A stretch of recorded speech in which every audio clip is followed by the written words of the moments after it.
Look around you on any given day, and you'll more than likely see a kid who loves Spider-Man. And it's not just today. Generation after generation has grown up loving Spider-Man like they love no other hero. Oh sure, kids love Batman and Iron Man and Wonder Woman and Captain America. The list goes on. But there's something special about what Spider-Man means to children, and then eventually to the inner child that stays with us as we get older. Spider-Man was designed by Stan Lee and Steve Ditko to be relatable for younger generations. What that relatability means has changed since 1962, but Spider-Man has remained the hero that feels like the most relatable fantasy of them all, even when we're still too young to really understand the parable of great power and great responsibility. Over the decades, Spider-Man's comic book adventures have fluctuated between being for all ages and being for grown-up readers. But every so often, a story comes along that places Spider-Man's real-life importance to children at the front and center. The result is something that returns us to those childhood years of superhero adoration, while also reminding us of our adult responsibility to value and protect the kids in our lives. When these collide, we remember that Spider-Man is for everyone, but he embodies something truly special when it comes to children, and that's something that needs to be remembered and cherished. The first, most influential of these stories is the heart-wrenching but long-loved The Kid Who Collects Spider-Man, a short backup story written by Roger Stern, penciled by Ron Frenz, and inked by Terry Austin. This small, quiet tale took up half of the Amazing Spider-Man number 248 and was published in 1984, but it's resonated for decades. It's praised, it's included in countless Best Spider-Man Stories lists, it's evoked in both big and small ways through many other comics. Years later, writer Tom Taylor, artist Juan Cabal, and colorist Nolan Woodard and Federico Blee would return to the themes of the kid in the pages of Friendly Neighborhood Spider-Man number 6 and the standalone story of Spider-Bite, published in May of 2019. Despite their decades apart and their different storytelling sensibilities, both stories center on Spider-Man making a difference in the life of a young boy.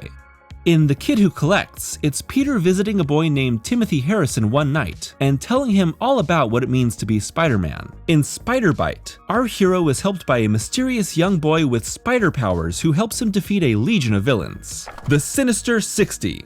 Why is all this happening? Who are these children to Spider-Man? Both Stern and Taylor hold off on giving answers to better establish the bond between hero and kid free of context. Spider-Man is a hero to children. What difference would it make if the child was in the comic too? Tim. Psst. Hey Tim, you awake? Spider-Man. Golly, I don't know. I sure hope I am. I hope you are too. I've been wanting to meet you. Pete's just a kid from Queens trying to do good in the world, but most of the people he saves don't know that. We as fans get to relate to Spider-Man because we know who the man behind the mask is, get to hear the thoughts of Peter Parker as if they were our own. Peter's worries and joys reflect ours, and once he puts on the mask, he could be any of us. The pure, unadulterated joy of being Spider-Man is unlike any other superhero. Suddenly, secretly being the coolest kid in school, fighting hordes of colorful villains, turning New York City into your own personal playground. What more could a kid ask for in a hero? The idea of dressing up in a bright and colorful costume is inherently childish. It's free of worry. It simplifies the world. Of course it's impractical. Everything about being a superhero is. As adults, we see the impracticalities, and their real-world implications can make for some spectacular stories. When we're kids, we don't see that. We see the pure wonder of it. Every superhero, to varying degrees, is that type of innocent wish fulfillment. Spider-Man takes an incredible, unearned gift and makes something beautiful out of it. And the most beautiful moments in Spider-Man's comic book history are when our hero stands as a shining example of what is good about humanity, beating back the darkness, even for just a brief moment. Both The Kid Who Collects Spider-Man and Spider-Bite are ultimately about beating back that darkness in the lives of two young boys who should never have to experience what they're going through.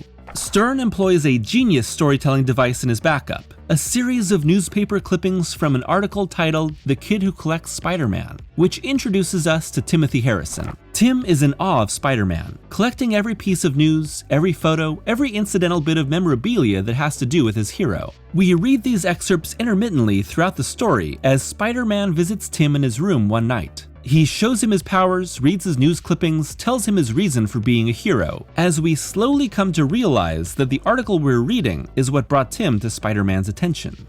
Partly, said Stern. I'm sure that it sprang from a desire on my part to do a short human interest story in the style of Will Eisner. That's why the story is partially advanced through newspaper clippings. I was trying to be Eisner-esque. In the ultimate sign of love and compassion, our hero reveals his true identity to Tim, letting him in on a secret that we as readers know and blessing him in this most surprising of ways.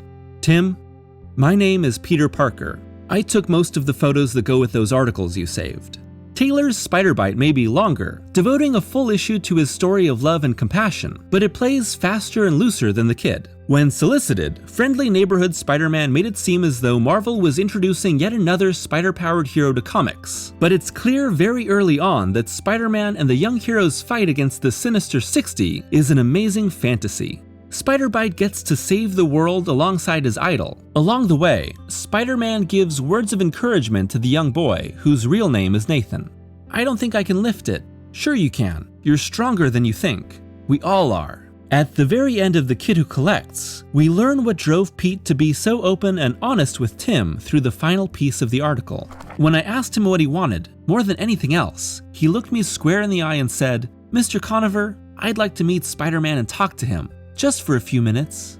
Well, I hope Tim gets his wish. I hope that somewhere out there, Spider-Man reads these words. I hope that my publisher is wrong about him, and that he takes the time to visit a very brave young man named Tim Harrison, and I hope he does it soon. You see, Tim Harrison has leukemia, and the doctors only give him a few more weeks to live. It's a heart-wrenching, all-too-real conclusion to a sweet and honest story, but it highlights what Spider-Man really means to the kids who love him. Spider-Man is about being brave and compassionate. His powers make him an inspiration to generations, but his heart is what really makes him so special. When we read Spider-Man comics, we put on the mask too, and become just a little bit better as people. When kids see themselves in Spider-Man, they imagine the great people they could grow up to be. But not every kid gets to grow up. It's our secret, forever and ever, I promise. Yeah. I guess that makes us buddies then. You bet, Pete. Buddies to the end. Hey, it's really getting late now. I have to get moving, and you have to get to sleep. Okay. Good night, Pete. Take care of yourself, Tim.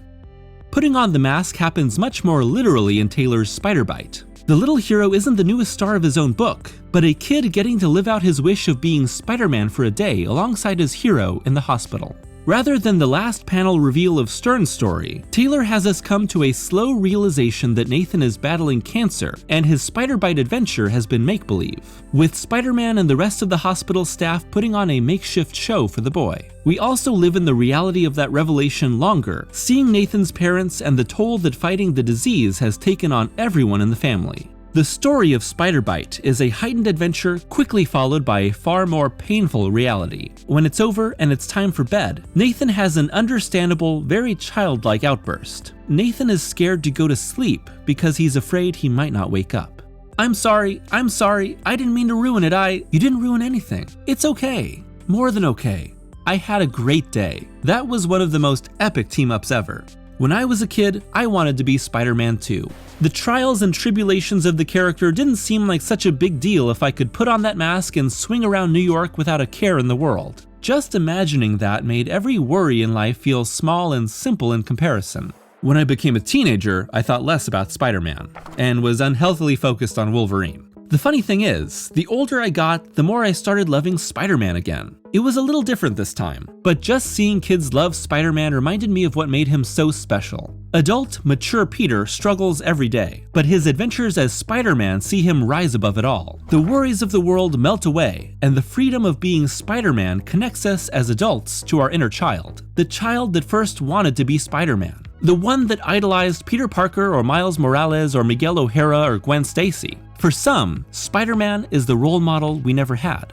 After Pete leaves Tim's hospital room, he quietly falls apart. Head in hand, grief breaking through in the shadows. But he's strong for a young boy who needs him, when he needs him most. We don't see Pete break down in Spider-Bite, but we see him show kindness, patience, and an understanding of just how much his time with Nathan means to the young boy. While both boys love him for being a superhero, what Spider-Man does for Tim and Nathan is incredibly human. These kids idolize Spider-Man just like kids in real life do too, or how they idolize their parents, aunts, uncles, or any other adult that takes the time to show them the love and understanding they deserve.